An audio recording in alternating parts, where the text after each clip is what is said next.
Eating snow. This is the single fastest way to destroy your body's internal furnace. When you are stranded in the cold, your number one resource is body heat. Most people think eating snow is a smart way to hydrate, but biologically it is a disaster.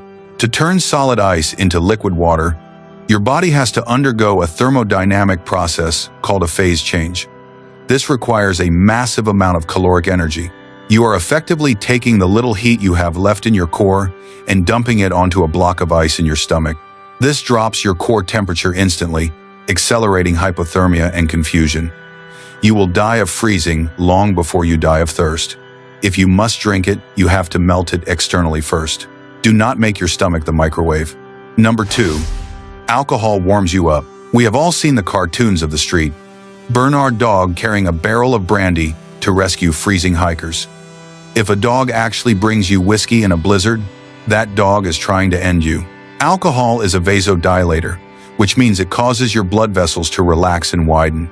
This rushes warm blood away from your vital organs and towards your skin. You feel a sudden flush of warmth, but it is a fake heat. You are actually radiating your precious body heat out into the freezing air at a much faster rate. It is like opening all the windows in a heated house during a snowstorm. You feel warm for 10 minutes, and then your heart stops because your core has frozen over. Number 3. Sucking the venom. You can thank old Western movies for this medical nightmare. The idea that you can cut an X into a snake bite and suck the poison out is biologically impossible. Snake venom doesn't sit in one spot like a pool of water. It enters the bloodstream and spreads through your tissue almost instantly. If you try to suck it out, you are doing two terrible things. First, you are using your mouth, which is full of billions of dangerous bacteria, on an open wound, guaranteeing a severe infection. Second, the suction damages the delicate tissue around the bite, causing necrosis or cell death. You are taking a bad situation and turning it into a guaranteed amputation. Keep the limb low, stay calm, and get to a hospital. Number 4. Drinking cactus water. This is the classic lost in the desert trope. You see a hero chop off the top of a cactus and drink the refreshing water inside. In reality, the fluid inside 99% of cacti is not water. It is a highly alkaline, toxic, noxious soup. It is filled with acids and alkaloids designed to protect the plant from animals. If you drink it, your body will immediately reject it. You will experience severe vomiting, intense diarrhea, and temporary paralysis. Vomiting in a desert survival situation is a death sentence because it dehydrates you faster than simply not drinking at all. There is only one specific type of barrel cactus that is safe, and unless you are a botanist, playing a deadly game of chance with plants is a bad idea. Number 5. Moss always points north. Reliance on this myth has led more hikers astray than faulty GPS. The myth says that moss only grows on the north side of trees because the sun doesn't hit it there. This is completely false. Moss does not care about cardinal directions.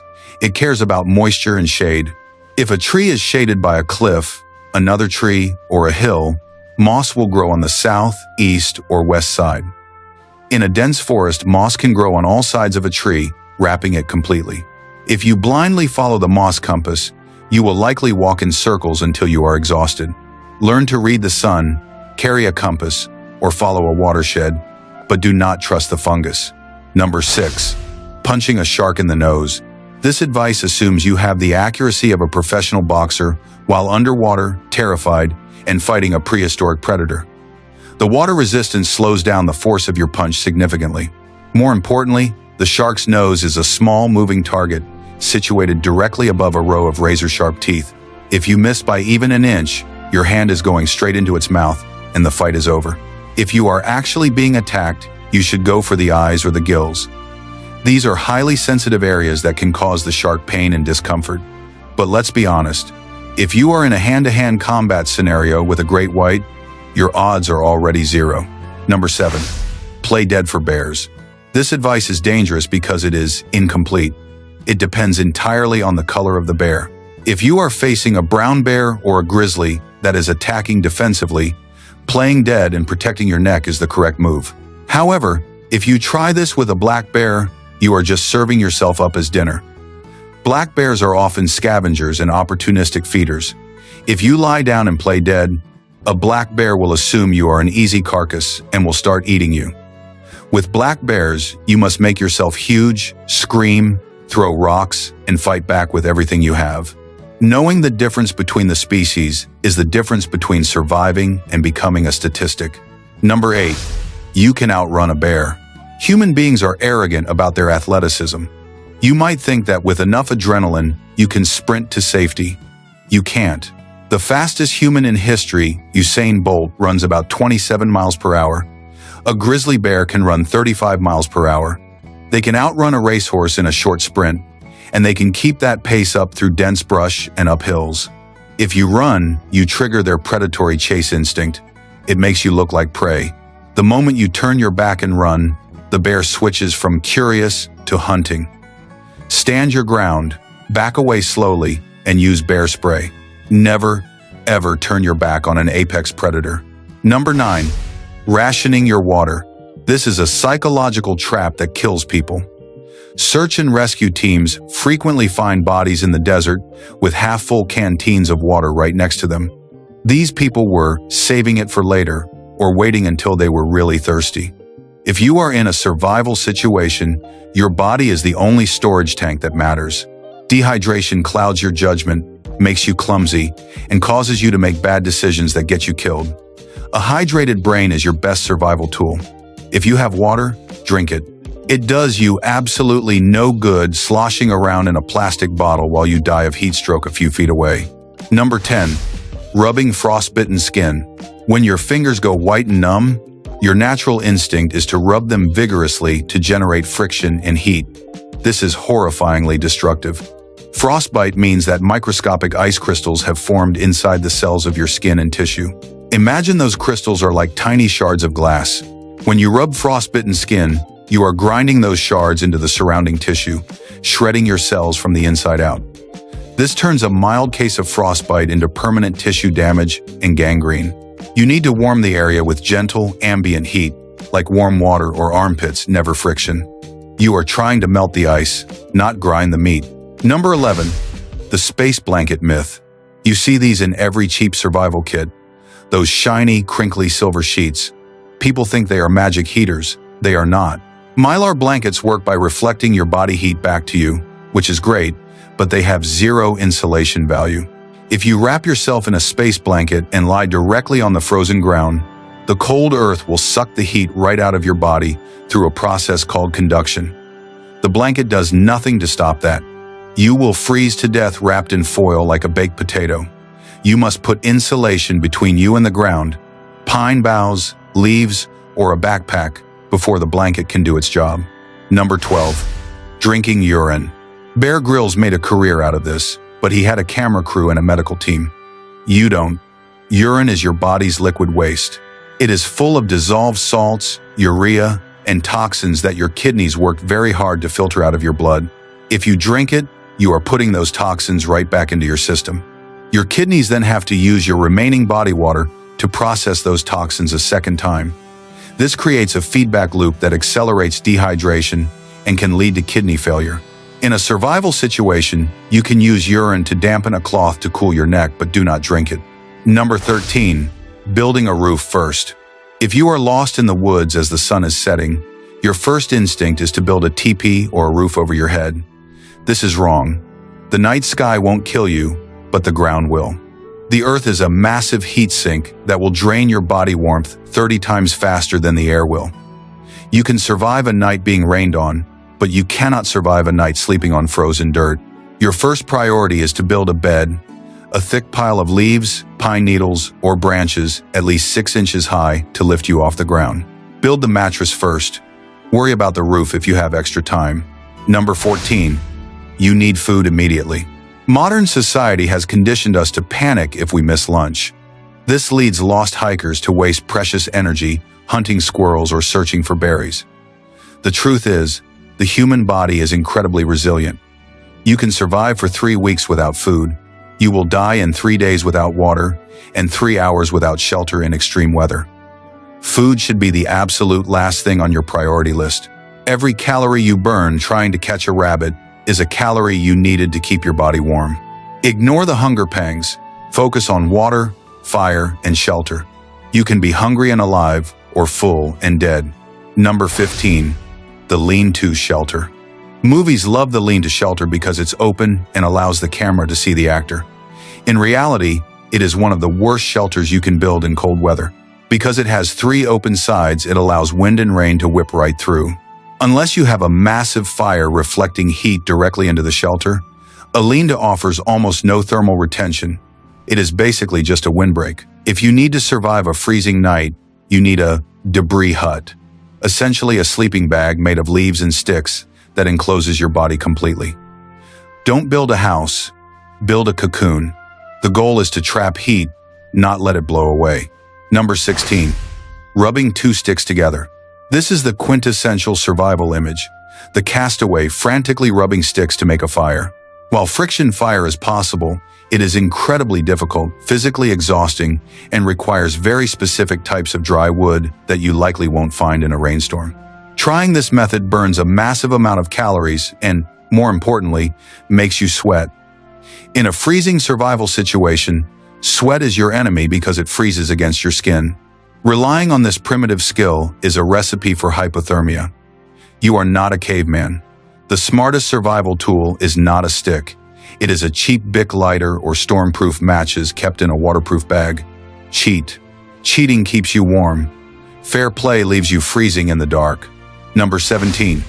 Follow birds to find water. This is an old tracker's myth that relies on bad logic. The idea is that if you see a flock of birds, they are heading toward a lake. While this is true for some grain-eating birds like pigeons or doves, it is not true for raptors, insect eaters, or migrating flocks. They might be flying toward a roost, a food source, or simply crossing a valley.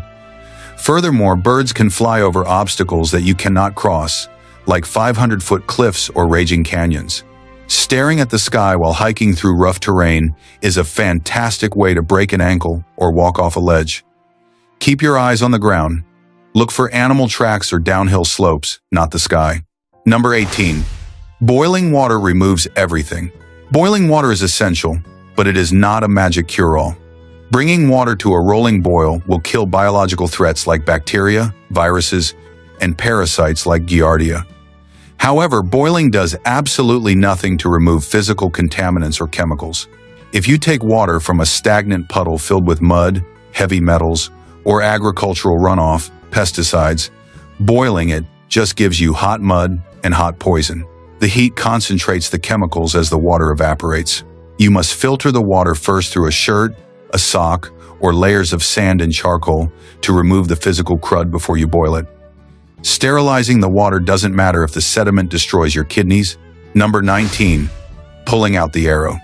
If you are impaled by a stick, a knife, or an arrow, do not pull it out. Hollywood shows the hero grunting, ripping out the spear, and wrapping a cloth around it. In reality, that object is the only thing keeping you alive. It is acting as a plug, sealing the severed blood vessels and keeping the pressure inside your circulatory system. The moment you pull it out, you uncork the dam. You will experience massive, uncontrollable hemorrhaging and will likely bleed to death in minutes.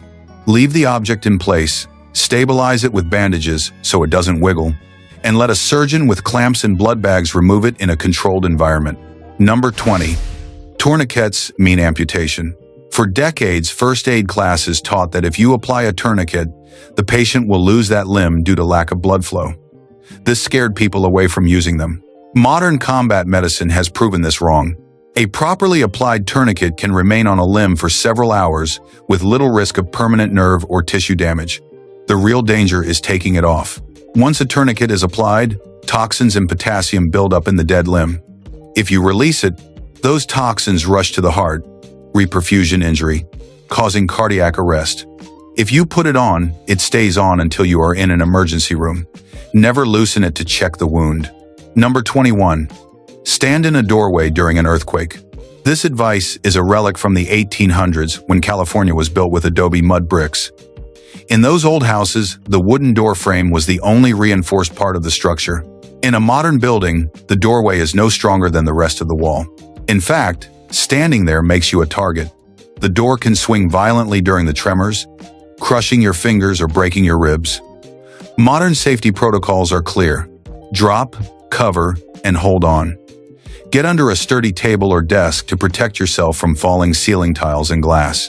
The doorway is just a place to get beaten up by a swinging slab of wood. Number 22. Lightning never strikes twice. This is a poetic saying, not a scientific fact. Lightning absolutely strikes the same place twice, especially if that place is high, pointed, and conductive. The Empire State Building gets hit about 25 times every single year. Park rangers have been hit multiple times. Lightning seeks the path of least resistance to the ground. If you are standing next to a lone tree that just got hit, do not assume it is now a safe zone. The air around it is arguably more ionized and ready for a second strike. If you are in a storm, get low, minimize your contact with the ground, and stay away from tall, isolated objects. Number 23. You lose 50% of heat through your head. This myth comes from a flawed U.S. military study in the 1950s. They put volunteers in Arctic survival suits and exposed them to freezing temps.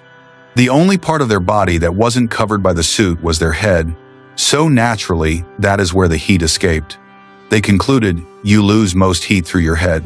In reality, you lose heat equally from any exposed skin. If you wear a hat but no pants, you will lose heat through your legs. Wearing a hat is a good idea, but don't prioritize it over insulating your core or your armpits. Cover every inch of skin you can. Your head isn't special, it's just usually the only part naked. Number 24. Eating raw fish or game. In movies, the survivor catches a fish and bites right into it like a bear. In reality, freshwater fish are often riddled with parasites like tapeworms and flukes. Eating raw meat in the wild is playing a biological gamble. If you contract a parasite or food poisoning, the resulting vomiting and diarrhea will dehydrate you rapidly. In a survival situation where water is scarce, diarrhea is lethal. It drains your energy and electrolytes faster than starvation ever could. Cook everything you catch until it is well done. You don't have antibiotics in the woods, so don't take risks with bacteria. Number 25. Follow a river downstream. This sounds logical. Civilization is usually built on water, so following a river should lead to a town. But in the wild, rivers can also lead to massive waterfalls, impassable swamps, and sheer canyons that trap you. Furthermore, rivers meander. A river might wind back and forth for 50 miles to cover 10 miles of actual distance. Following the bank can be exhausting, wet, and slippery, increasing your risk of injury. In many cases, specifically, if you told someone where you were going, it is safer to stay put and signal for help rather than wandering into a swamp where rescue helicopters can't see you. Number 26. Survival is about skills. People think survival is about knife throwing, knot tying, and starting fires with flint. Those are bushcraft skills, not survival skills. True survival is about prevention and decision-making. The people who survive are usually the ones who checked the weather forecast, told someone where they were going, and brought a jacket. The cool skills are useless if you make the stupid decision to go hiking in a blizzard. Don't fetishize the gear and the skills. Respect the preparation. The best survival scenario is the one you never have to endure because you were smart enough to stay home. Number 27. If animals eat it, it is safe. Do not use squirrels as your food tasters. Animals have completely different digestive systems and metabolisms than humans.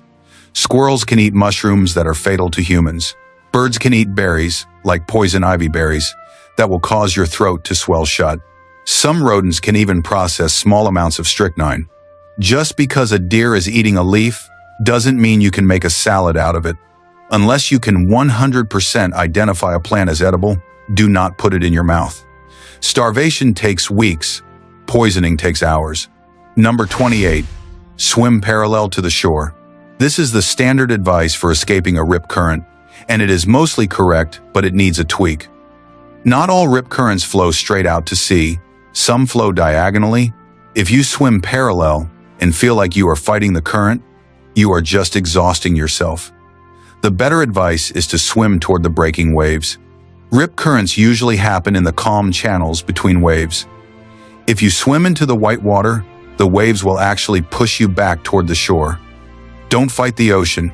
Use its energy to help you. If you are tired, float. Panic drowns more people than the current does. Number 29. The will to live is enough. We love stories of people who survive by sheer grit and determination. Motivational posters tell us, never give up. But nature doesn't care about your attitude. You can have the strongest will in the world, but if you walk into the Arctic without a coat, physics will kill you. Hypothermia shuts down your brain regardless of your mindset. Survival is about conserving calories and making rational, mathematical decisions, not about being an action hero. You cannot willpower your way out of dehydration. Prioritize insulation and water over hope and prayers. Number 30. Hydration from animals. Some survival manuals from the 1970s suggested drinking turtle or animal blood if you had no water. This is terrible advice. Raw blood is salty, which forces your body to use water to process it, just like urine. It is also full of pathogens. If you drink warm animal blood, your stomach will likely reject it, causing you to vomit. Vomiting loses you more fluid than you gain from the blood. The risk of contracting a blood-borne disease or bacterial infection in the wild far outweighs the tiny amount of hydration you might get. Keep the fluids inside the animal. Keep the water inside you. Number 31. Waiting for a helicopter. I'll just wait for the chopper. This assumption gets people killed. Helicopters are fragile machines. They cannot fly in high winds, heavy fog, freezing rain, or extreme heat, which thins the air. They also cannot land on steep slopes or in dense forests. If a storm is bad enough to trap you, it is probably bad enough to ground the rescue team. If you sit on a mountain peak waiting for a ride that isn't coming, you will freeze.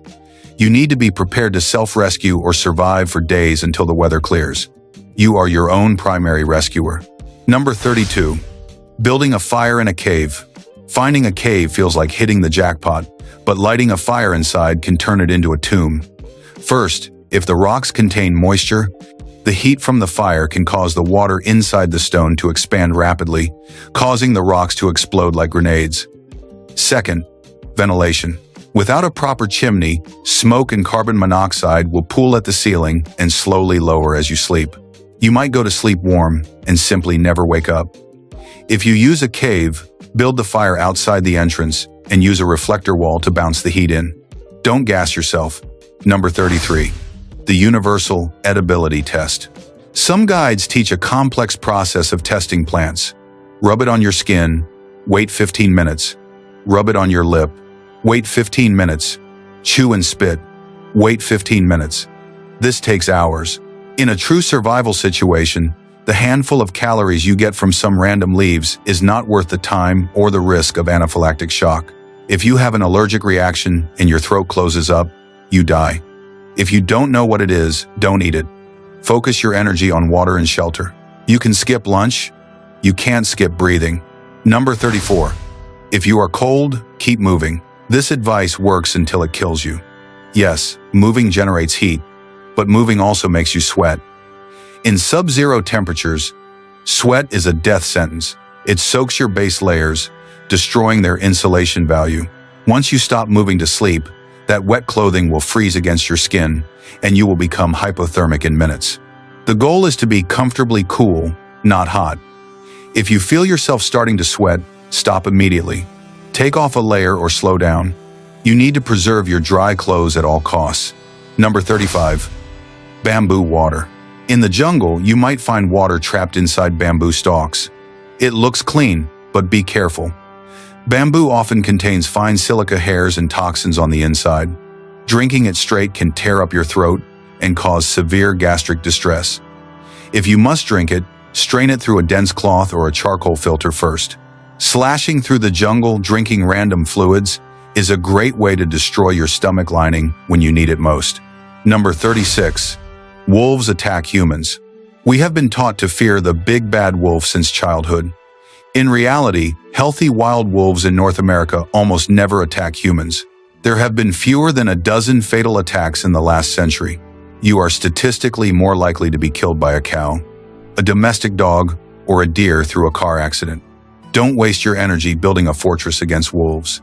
Worry about the mosquitoes. They carry diseases like West Nile and malaria, which actually kill millions of people. Number 37. You can catch a cold from the cold. Your mother lied to you. Standing outside without a jacket does not give you the flu.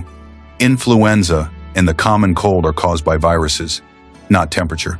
The reason people get sick in the winter is that we all crowd indoors, close the windows, and breathe the same recycled air. The cold weather might dry out your nasal passages, making you slightly more susceptible, but the cold itself creates no virus. You can stand naked at the North Pole. If the virus isn't there, you won't catch a cold. You'll just freeze to death. Number 38. Cotton is king. In survival, the saying is, cotton kills. Cotton is hydrophilic, it loves water. It absorbs 27 times its weight in water and loses almost all its insulating properties when wet. If you wear blue jeans and a cotton hoodie in a rainstorm, you are wearing a refrigerator. It sucks heat away from your body 25 times faster than air. You need wool or synthetics, like polyester or fleece. These materials wick moisture away and keep you warm even when they are soaking wet. Leave the denim at home. Number 39. Paradoxical undressing. This is a terrifying phenomenon. In the final stages of severe hypothermia, the muscles controlling your blood vessels fail. All the blood that was kept in your core rushes to your skin. The freezing victim suddenly feels incredibly hot, like they are burning up. In their confusion, they strip off all their clothes, lying naked in the snow just moments before they die. If you are with someone who is freezing and they start trying to get naked, you have to stop them physically. They are not hot. Their brain is dying. Number 40. Watching survival shows. This is the biggest myth of all. Watching a guy drink his own urine on the Discovery Channel does not make you a survivalist. Those shows are entertainment. They are scripted, the hosts have safety crews, and they often take risks that would be deadly for a normal person just to get a good camera shot. Don't let a TV show give you a false sense of confidence. Real survival is boring, slow, and uncinematic. It's about sitting still, staying dry, and waiting. If you try to be the hero, you end up the victim. Now you know what actually keeps you alive.